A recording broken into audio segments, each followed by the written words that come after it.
Bienvenue à Pierre-Vive à l'exposition Tapis d'exception. Mais avant de vous montrer quelques œuvres, laissez-moi vous parler de l'atelier de la savonnerie de Lodève. On a la chance dans la région d'avoir l'unique annexe de la manufacture nationale.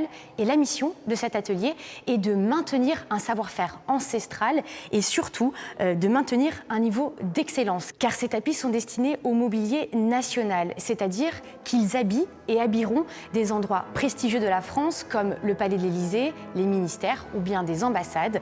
Je vous laisse découvrir cet univers sur ces images de Franck de Tranchant. Des effets de relief visuel et de matière, des couleurs qui s'adaptent à la lumière et une technique de tissage unique. Dans un style Louis XIV, empire ou moderne, avec des modèles d'artistes contemporains. L'atelier de Lodève excelle dans cet art. Mais rien n'aurait été possible sans ces femmes harkis arrivées après la guerre d'Algérie.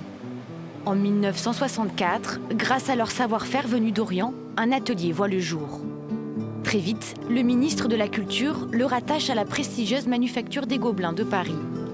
Sur ces images d'archives, on voit Fatma Benhammer. Elle a travaillé 17 ans dans l'atelier de la savonnerie.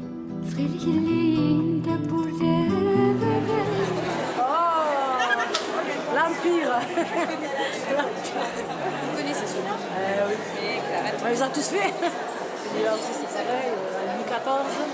Ben oui, ça me rappelle des souvenirs.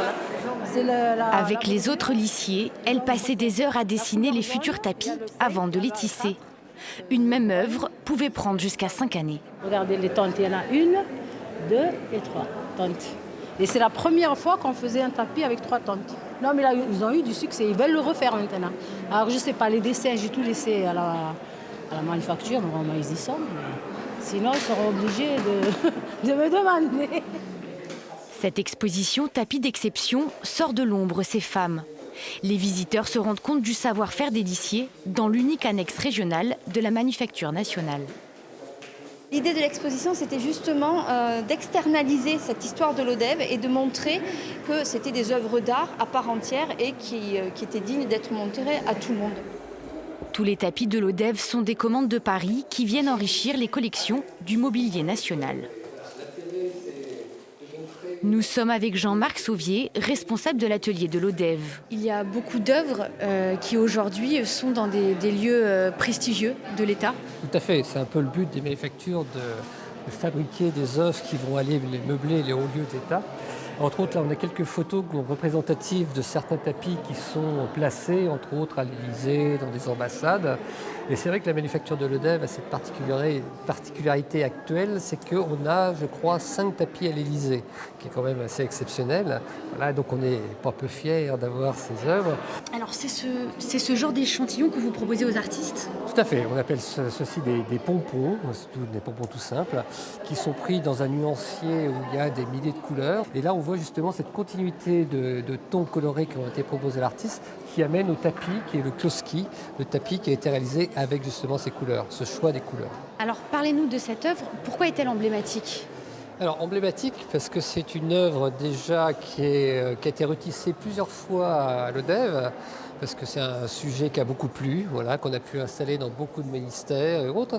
Et puis la caractéristique de l'œuvre, voilà, les caractéristiques techniques, puisque c'est une œuvre déjà tissée en forme, qui est très rare. Et puis aussi la ciselure du velours, parce que vous savez qu'un tapis, on le tond avec des ciseaux et une planchette différente, mais toujours à la même hauteur de tonte.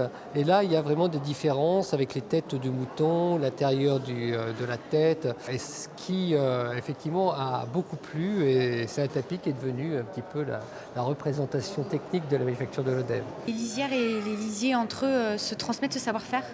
Tout à fait. Alors, effectivement, ça se transmet sur le métier, mais il y a quand même une école de formation qui forme sur 4 ans cette technique très particulière du tapis, qui est la manufacture des Gobelins, qui est une école qui forme à la technique, mais aussi à la transposition colorée, à la donnée murale, à l'histoire de l'art. Alors là, on est dans la représentation d'un tapis classique, qui est un petit peu à l'origine de la savonnerie, et on faisait ce qu'on appelle des cartons au point compté. C'est-à-dire que chaque ligne correspond à un fil de chaîne. Et chaque fil de chaîne, on voit, il y a des bleus, il y a des verts, il y a des bleus. Et les lissiers suivaient comme ça Ils avaient une comptabilité très précise et ils mettaient chaque point de couleur et qui donnait cette répétition. Actuellement, maintenant, on traduit des œuvres d'artistes contemporains et là, la difficulté, c'est justement de traduire une œuvre et d'être dans l'esprit du cartonnier, enfin, de l'artiste.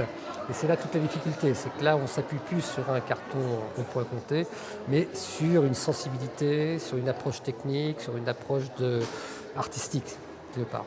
Voilà. Merci beaucoup et si ce reportage vous a plu, vous pouvez venir voir l'exposition jusqu'au 18 janvier 2020.